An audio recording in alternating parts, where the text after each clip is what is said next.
Okay, last time we said that the existence of God can be demonstrated both from an intelligent observation of the physical world, the created world, as well as by a kind of attentiveness to the human soul and what makes it different than the souls or sort of the life principle of other kinds of living beings.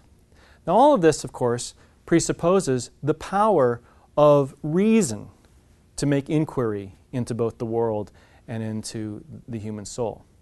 And the Church, and I think more so in our own day than even in ages past, has emphasized the primacy of reason. That is, the supreme importance of reason in the human person and in human relationships. And so today we're going to talk a little bit about both the power of reason and also its limitations, what it is unable to do. Okay? So, we begin with this, paragraph 36 of the Catechism. It says, "Our Holy Mother, the Church, holds and teaches that God, the first principle and last end of all things, meaning the beginning of all things, but also the goal of all of creation, can be known with certainty from the created world by the natural light of human reason." Now get this claim that is being made, that the existence of God can be known with certainty by the light of reason, apart from divine revelation, apart from the Bible. Without this capacity, man would not be able to welcome divine revelation. Meaning, if we didn't have a reasoning capacity and a capacity to come to know that there is a God, we wouldn't know what to do with divine revelation when we got it. We wouldn't know what to make of the Bible if we received it. And so he says, man has this capacity because it is created, he is created rather, in the image of God.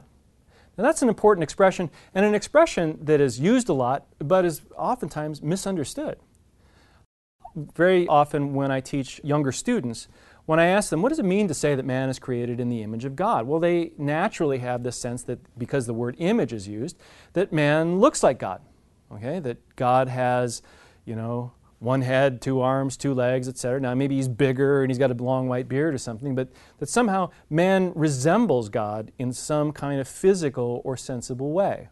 But that in fact has never been what either the Bible or theologians in the Church's history have taught. Okay? What it's saying here is that the image of God resides precisely in his intellect. Okay? That man is like God because we are rational, we are intelligent beings. We have an intellect. And so when somebody says, that, what does it mean to be made in the image of God?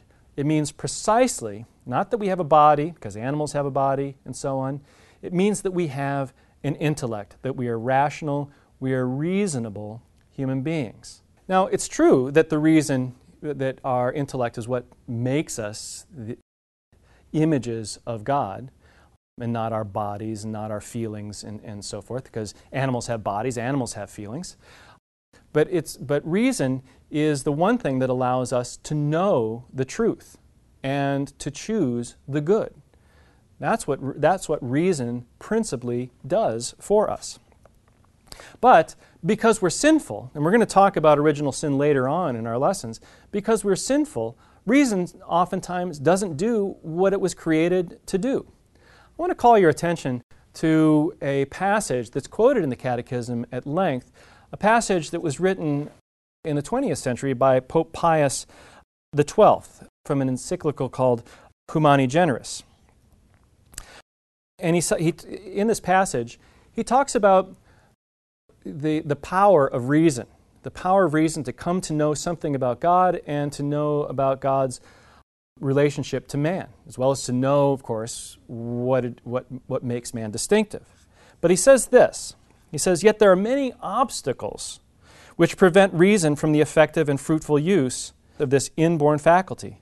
For the truths that concern the relations between God and man wholly transcend the visible order of things, and if they are translated into human action and influence, they call for self-surrender and abnegation. The human mind, in its turn, is hampered by the attaining of such truths, not only by the impact of the senses and the imagination, but also by disordered appetites, which are the consequences of original sin." Now, let me explain to you what this means. That's a long sentence. But what it's saying is this, that the reason oftentimes is almost unwilling to find out the truth about God. Why? Because finding out about being certain that there is a God who created us and to whom we have a responsibility, that requires that we reorder our lives toward Him and not to ourselves. Okay, so that requires a kind of, as he says, abnegation. It also means that, or rather, also our habits, they're sometimes sinful habits, disordered appetites, meaning desires that we have that are not rightly ordered to our good, they can get in the way of us thinking rightly or searching for God. So that's very, very important. In fact, there's an old saying that says, in an instance like this, that I can't live as I believe, so I'll believe as I live. Now that's a very important expression because what it suggests is that the moral life, the quality of the moral life, affects in very serious ways how we believe and how we think. There's a necessary connection between those two things. And so the intellect needs to be, the reasoning capacity needs to be strengthened in some way against those things which sort of drag it down. So this is why, in paragraph 38, man stands in need of being enlightened by God's revelation, not only about those things that exceed his understanding, but even about those things which we could know by reason alone. Okay? Let's be honest. Most of us aren't philosophers. Most of us don't sort of come to definitive proofs of God's existence on our own. And even when we find them in the philosophers, like say in Aristotle, we don't oftentimes understand them. So God doesn't just leave sort of the discovery of His existence to those who have extremely high IQs and a lot of time on their hands. He has revealed Himself in sacred scriptures, revealed Himself in history, and that history of His dealings with man is recorded in the Holy Bible. Now, when we come to our lesson tomorrow, we're going to talk specifically about divine revelation.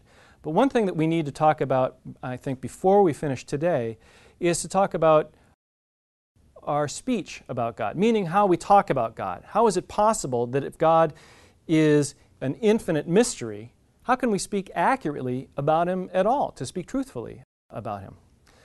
Well, this is very important because we don't want to say that all speech about God is just simply random or arbitrary, that one way of talking about God is as good as another. No, because in fact, the Bible itself, God's own revealed word to us, speaks of God in certain ways and not in other ways. Okay, so it's not just sort of culturally conditioned, as the sociologists will sometimes say, but rather there are true ways of speaking about God that are nevertheless limited. Now here's the reason why.